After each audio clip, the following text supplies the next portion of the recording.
დაუბრუნდით პირდაპირ ეთერში გადაცემის ბოლო სტუმართან ერთად ხელნაწერთა ეროვნული ცენტრის არქივმცოდნეობის მეცნიერ თანამშრომელი მანუჩარ გუნცაძე გვერდწვია სტუდიაში. მოგესალმებით. მადლობას გეტყვით ჩვენთან მობრძანებისთვის.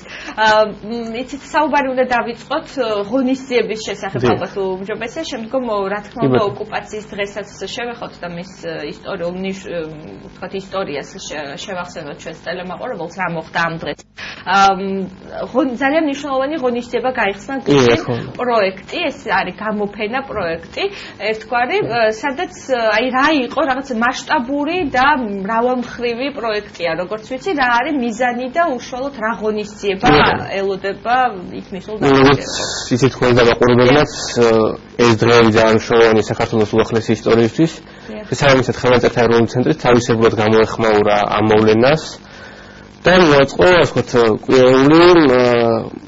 საერთო გამოფენის, რომელიც მიზნად ისახავს ერთის მხრივ ლექციების ჩატარებას. პირველი ლექცია ჩატარდა გუშინ, ეს იყო ივანე ნანუაშვილის შესახებ, რომელიც იყო იუნკერი და იბრძოდა 1921 წელს, როდესაც რუსეთის არმია შემოვიდა თბილისში, საქართველოში. და ასევე ამ გამოფენების ციკლში იქნება ზუსტად წარმოდგენილი ეს მასალა ივანე ნანუაშვილის პირადი არქივიდან, რომელიც ინახება ხელნაწერთა ეროვნულ ცენტრში. და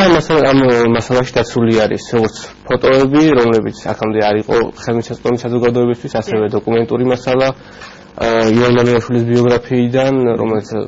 საქართველოს ისტორიის ნაწილი არის და მნიშვნელოვანია მოსახლეობისთვის. და გუშინი ლექცია სიმბოლური იყო, რომ გუშინი ლექციას ესწრებოდნენ თავდაცვის ეროვნული აკადემიის კურსანტები,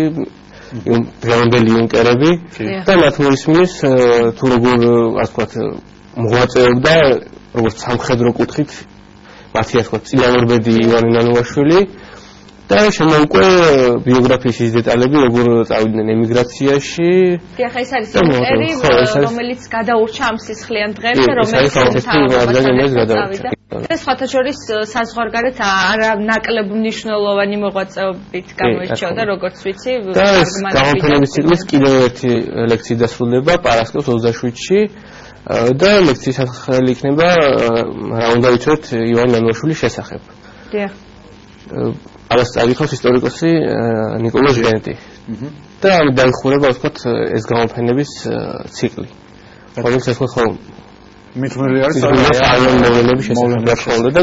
ამ გამოფენების პერიოდში ნებისმიერ სრულს წინასწარ ჩაწერის შეუძლია დაესწროს გაათვალიეროს იქ არსებული მასალა, რომელიც გამოიფინება, ფოტოები იქნება, დოკუმენტები თუ გასაგები საინტერესო. მე დარწმუნებული ვარ, რომ შენ ოკუპაციის დღესთან დაკავშირებით აპირებ შემდეგი კითხვის დასვას, მაგრამ მე მინდა რომ ბოდიშსკი ხდი ივანე ნანუაშვილზე მინდა რომ უფრო დეტალური ინფორმაცია მოგაწოდო და აი ძალიან მოკლედ და შემდგომ კი, ამ გამოფენის ეს არის, ანუ პროექტს ქვია საქართველოს ოკუპაცია და ადამიანები, ანუ წინ წამოიწია როგორც ერთი იუნკერის ბიოგრაფია, რომელიც უფრო მეტად პოპულარული ხდებოდა საზოგადოებისთვის. ანუ ივანე ნანუაშვილიც იყო საკმაოდ ახალგაზრდა, 1921 წელს იყო სულ 19 წლის და თქო მას არ ჰქონდა სამხედრო ასულ გამოცდილება, მას ჰქონდა გავლილი იუნკერთა სასწავლებელი, რომელიც დაარსებული იყო გიორგი კვინტაძის ხელმძღვანელობით, რომელიც იყო გენერალი და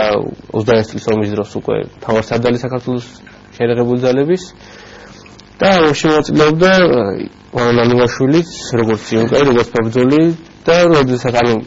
ის გადაურჩა ამ მოვლენებს და ემიგრაციაში წავიდა სხვა იუნკერებთან ერთად 1921 წლის მარტში ჯერ სტამბოლში ჩავიდნენ, სადაც გარკვეული პერიოდი იქ დაყო, შემდეგ უკვე გადავიდნენ საბერძნეთში, სადაც ის ჩაერიცხა იქაურ სამხედრო აკადემიაში, გარკვეული პერიოდი იყო იქ, ხოლო 1923 წლიდან უკვე წავიდა ემიგრაციაში უკვე პოლონეთში და მოღვაწეობდა პოლონეთში, იყო იქაურ აკადემიაში და როდესაც დაიწყო მეორე მსოფლიო ომი, უკვე იბრძოდა როგორც პოლონეთის ჯარის ერთ-ერთი მონაწილე გერმანიის წინააღმდეგ. გარკვეული პერიოდის განმავლობაში ის იყო გერმანთა ტყვეობაშიც, მაგრამ მოახერხა შემდეგ თავის დაღწევებიდან და ომის დასრულების შემდეგ ის უკვე თავს ანებს სამხედრო კარიერას და იწყებს უკვე მოღვაწეობას როგორც ასე ვთქვათ საზოგადო მოღვაწე, ერთგვარად შეიძლება ხო ანუ ის მიდის ბოლოს თავის სხლის ბოლოს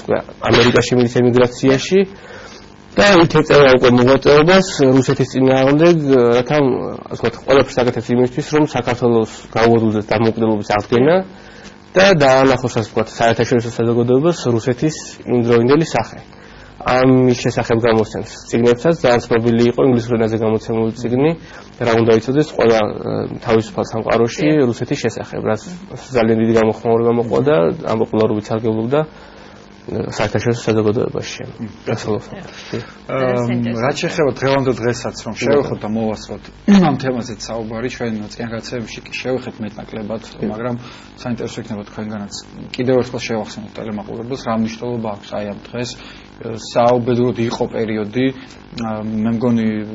ბოლო 2-3 წელი ჩვენი თაობაც მოესწრო იმას რომ სხვაგვარად ანუ ერთგვარი ზარზეებით აღინიშნებოდა ეს მოვლენა თუმცა დღეს შეცვლილია ისტორიული ვითარება და გააზრებულია ეს ყველაფერი და სხვაგვარად აღინიშნება აი ეს თარიღი რასაც ქვია საქართველოს საბჭოთა ოკუპაცია მოკლედ შევახსენოთ როგორ მომწიფდა ეს ყველაფერი და რა შედეგები მოიტანა ყველაფერი ანუ როდესაც 1918 წელს მოხდა საქართველოს დამოუკიდებლობის აღდგენა ეს იყო საქართველოს ისტორიის ერთ-ერთი მთავარი მოვლენა უახლესი ისტორიისთვის რადგან საუკუნეზე ქონდა დაკარგული საქართველოს დამოუკიდებლობა და ქართულ ხალხს შესაძლებლობა მიეცა თავისი დამოუკიდებელი სახელმწიფოს ჩამოყალიბების, თავისი კულტურის გაძლიერების და სახელმწიფოს ასე ვთქვათ სიძლიერის დაწყების. თუმცა რა თქმა უნდა ეს რუსეთის პოლიტიკურ ინტერესებს არ აწყობდა და მთელი დამოუკიდებლობის პერიოდში 1928 წლის განმავლობაში რაც პირველი რესპუბლიკა არსებობდა რუსეთის ცდილობები აშკარა იყო რომ საქართველოს დამოუკიდებლობა ასე ვთქვათ ბოლო მოღებოდა. ეს იყო აშკარად შიდა აჯანყებების დროსაც რომელსაც რუსეთის ხელისუფლება უჭერდა მხარს შემდეგ უკვე როდესაც აზერბაიჯანი და სომხეთი დაიკავა ეს უკვე უფრო აშკარა გახდა აზერბაიჯანის და საქართველოს ომის დროსაც ბოლშევიკური აზერბაიჯანი ებრძოდა საქართველოს იქაც უკვე პირველად რუსეთი ებრძოდა მაგრამ დროებითი ზავის შემდეგ ეს ასე ვთქვათ ცოტა მინელდა მაგრამ ზრახვები მაინც რჩებოდა ხო უბრალოდ ისე აშკარა აღარ იყო და უკვე 1929 წელს ეს ყველაფერი ისევ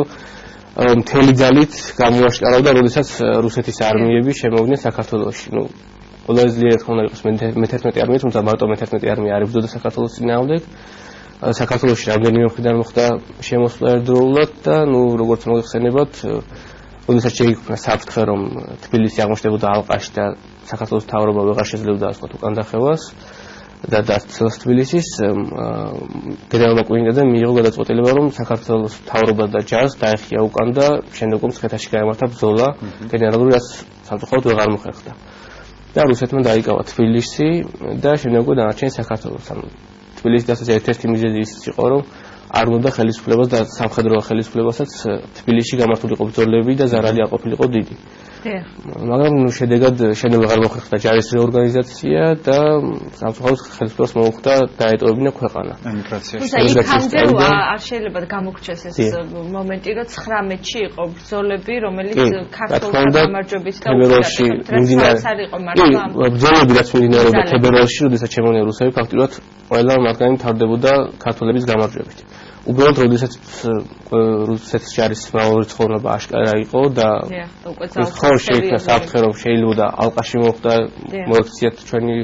ჯარები და თბილისი